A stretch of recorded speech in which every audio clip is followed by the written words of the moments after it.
మీ అందరికి కూడా ఒక డౌట్ ఉండేది కదా, అదేంది అరే మనకి మన హరిహర వీరమల్లు మూవీ చూసుకుంటే భారీ ఎక్స్పెక్టేషన్స్తో రిలీజ్ అయింది. దాని తర్వాత దాని ప్రమోషన్స్ చూసుకున్నా సరే భారీగానే ఉన్నాయి. మరి అంత ఎక్స్పెక్టేషన్స్తో రిలీజ్ అయిన హరిహర వీరమల్లు మూవీ ఇప్పటివరకు ఎంత కలెక్షన్స్ నమోదు చేసిందిరా అనే డౌట్ మీ అందరికి వచ్చి ఉండేది కదా. అయితే మరి దీని గురించి ఇప్పటివరకు కూడా వాళ్ళ టీం అసలు అఫీషియల్గా అనౌన్స్ చేసింది లేదు. అయితే దీని గురించే వాళ్ళ డైరెక్టర్ అయిన జ్యోతికృష్ణ గారు అయితే స్పందించడం జరిగింది.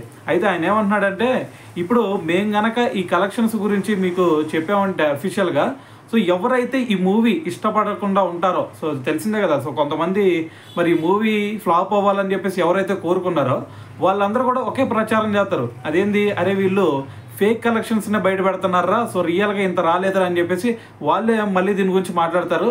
సో మేము అటువంటి ఛాన్స్ వాళ్ళకి ఇవ్వదలుచుకోవట్లేదు. సో మరి ఇప్పుడు ప్రజెంట్ ఇప్పటివరకు అయితే మేము ఎటువంటి అనౌన్స్మెంట్ కూడా ఇవ్వలేదు కాబట్టి, సో త్వరలో అయితే మా టీం దీని గురించి ఇచ్చే ఛాన్స్ ఉంది. సో అయితే మరి అప్పటి వరకు వీళ్ళు చూసుకోవాలంటే మనకి వెబ్సైట్లు ఉన్నాయి కదా, సో మరి ఈ వెబ్సైట్లోకి వెళ్ళి కూడా మీరు చూసుకోవచ్చు ఎంత కలెక్షన్స్ వచ్చినాయి అని చెప్పేసి మరి జ్యోతికృష్ణ గారు అయితే మాట్లాడటం జరిగింది. సో మరి దాని తర్వాత ఇంకోటి ఏంటంటే, మనకి నార్త్లో కూడా ఈ హరిహర వీరమల్లు మూవీ ఏదైతే ఉందో ఇది తెలుగు వర్షన్లోనే రిలీజ్ అయిందని చెప్పేసి, దాని తర్వాత మరి హిందీ వర్షన్లో ఎప్పుడైందంటే ఆగస్టు 1 నుంచి హిందీ వర్షన్లో కూడా రిలీజ్ అయిద్దని చెప్పేసి మరి ఆయన అయితే మాట్లాడటం జరిగిందనమాట.